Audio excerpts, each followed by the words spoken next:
প্রিয় দর্শক শ্রোতা বন্ধুরা, ডিবেট উইথ রানা চ্যানেলের পক্ষ থেকে আপনাদের সকলকে স্বাগত ও শুভেচ্ছা। বন্ধুরা, আমাদের বর্তমান অন্তর্বর্তী সরকারের প্রধান উপদেষ্টা, বাংলাদেশের একমাত্র নোবেল বিজয়ী ডক্টর মোহাম্মদ ইউনূস কথা জানেন এবং তিনি কথা বলতেও পারেন।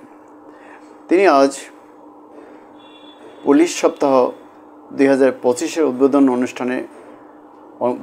করেছেন। সেখানে তিনি বলেছেন, আমরা একটা যুদ্ধ অবস্থায় আছি।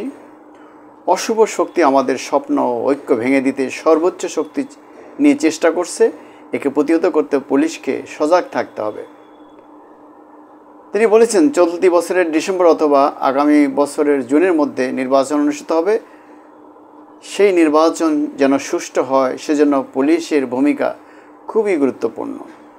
নির্বাচনে সব প্রতিদ্বন্দ্বী প্রার্থীর প্রতি সমান আচরণ, ভোটাররা যাতে নির্ভয়ে ভোট দিতে পারেন সেই পরিবেশ নিশ্চিত করা পুলিশের দায়িত্ব।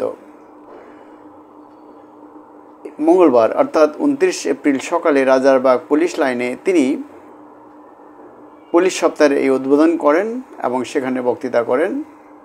তিনি বলেন, দেশের আইন শৃঙ্খলা এখন অনেকটাই নিয়ন্ত্রণে। স্বৈরাচারের পতনের পর পুলিশ বাহিনী ভেঙে পড়েছিল। তবে অন্তর্বর্তী সরকার নানা উদ্যোগ নিয়েছে পুলিশকে উজ্জীবিত করতে। পুলিশের কাজের সহায়ক পরিস্থিতি যাতে তৈরি হয় সেজন্য সরকার কাজ করছে। প্রধান উপদেষ্টা আরও বলেন, বিশ্বের বুকে বাংলাদেশ মাথা উঁচু করে দাঁড়াচ্ছে। পুলিশ এই স্বপ্ন পূরণের মূল শক্তি। এখন বড় চ্যালেঞ্জ হচ্ছে স্বৈরাচার আমলে পুলিশ জনগণের মধ্যে যে দূরত্ব সৃষ্টি হয়েছিল তা কমিয়ে পুলিশের প্রতি জনগণের আস্থা ফিরিয়ে আনা। আমাদের সর্বোচ্চ চেষ্টা মানুষ ও পুলিশের মধ্যে দূরত্ব ঘুচিয়ে ফেলা, যাতে মানুষ পুলিশকে বন্ধু হিসাবে গ্রহণ করে। তিনি বলেন, ন্যায্যতার ভিত্তিতে গঠিত বৈষম্যমুক্ত দেশ বিনির্মাণের স্বপ্ন দেখছি। আমরা দ্বিতীয় বাংলাদেশ গঠনের স্বপ্ন দেখছি। জুলাই অভ্যুত্থান আমাদের সেই সুযোগ করে দিয়েছে। এই সুযোগ যেন আমরা না হারাই। এবার ব্যর্থ হলে ভবিষ্যৎ প্রজন্মের কাছে চিরদিনের জন্য আমরা দায়ী হয়ে যাব। এই যে প্রধান উপদেষ্টা যে কথা বলছেন, যে বারবারই তিনি ডিসেম্বর থেকে জুনের মধ্যে নির্বাচনের কথা বলছেন এবং তিনি গতকালই একটা সাক্ষাৎকারে বলেছেন যে খুবই ভালো একটা নির্বাচন তারা করতে চান, তারা প্লেয়িং ফিল্ড করতে চান।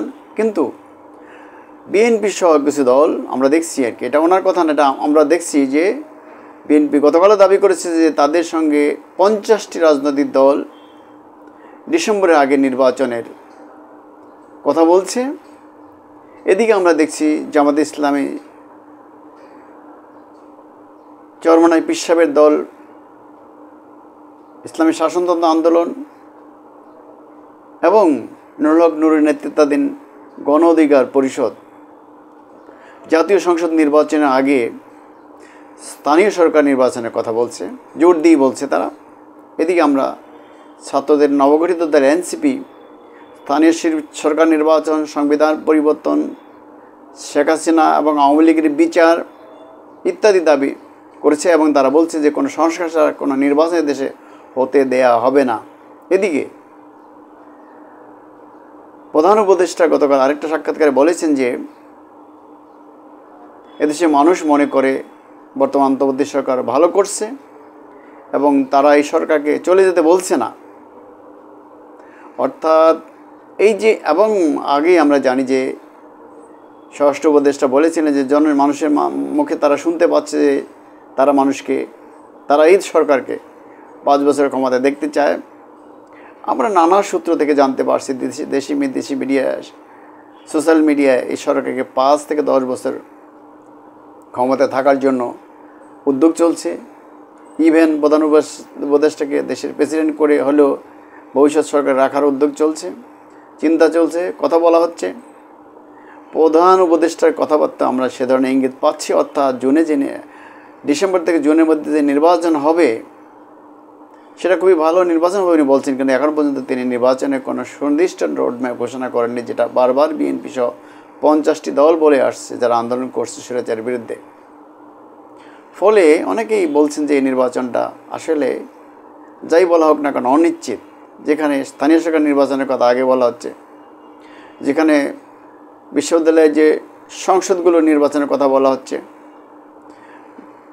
গণভোটের কথা বলা হচ্ছে, ইত্যাদি যে কথাগুলো বলা হচ্ছে, গণপরিষদ গঠনের কথা বলা হচ্ছে, তো সব কিছু মিলিয়ে যে একটা অবস্থা চলছে সেটার পরিবর্তন তো কোনো উদ্যোগ আমরা দেখছি না। ইতিমধ্যেই ঐক্যমতের কমিশনের ভাইস প্রেসিডেন্টের নেতৃত্বে প্রধান উপদেষ্টার সাথে দেখা করেছেন আলী রেজ সাহেব।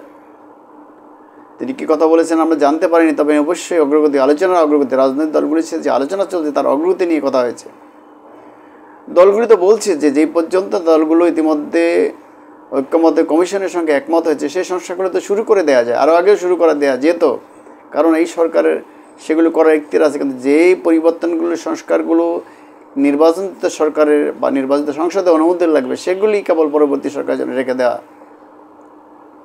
যদি সংস্কারই শুরু করা না যায় তাহলে নির্বাচন কীভাবে হবে, এটা আমাদের কাছে বোধগম্য নয়। অনেকেই বলছেন যে নির্বাচনটা আসলে যে তারিখে হওয়ার কথা ঘুরিয়ে ফিরিয়ে বলা হচ্ছে তার কোনো প্রস্তুতি নির্বাচন কমিশনেরও নেই, সরকারেরও নেই।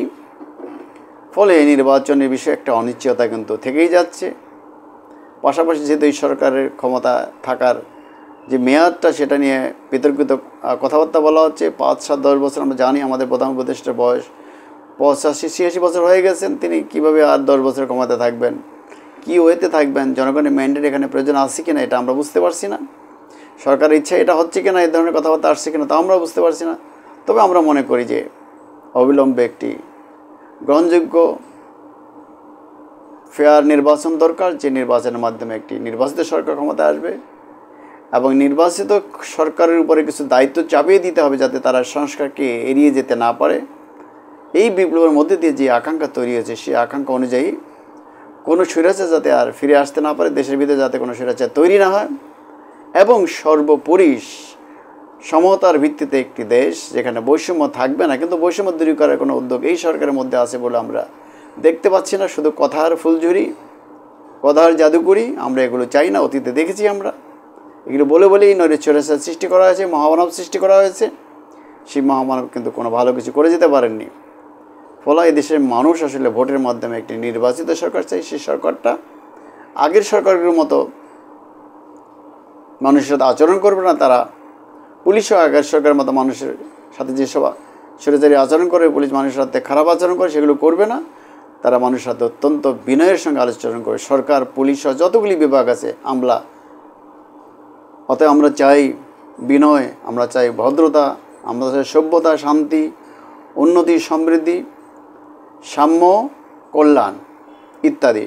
ভালো শিক্ষা ব্যবস্থা চাই, ভালো স্বাস্থ্য ব্যবস্থা চাই। এগুলোকে এই সরকার একটা দৃষ্টান্ত স্থাপন করে যাবে এবং ভবিষ্যতের সরকার এসে সেগুলিকে অনুকরণ করবে। অতএব নতুন কোনো স্বৈরাচারের, কোনো খারাপ সরকারের উত্থান হোক, ক্ষমতা আসুক আমরা চাই না।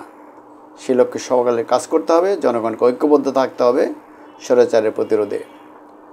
খোদা হাফেজ। সকলকে ধন্যবাদ। আবারও আমার চ্যানেলটিকে সাবস্ক্রাইব করার জন্য সকলের প্রতি অনুরোধ জানাচ্ছি। ডিবেট উইথ রানা এই চ্যানেলটি আপনারা সাবস্ক্রাইব করবেন। ধন্যবাদ।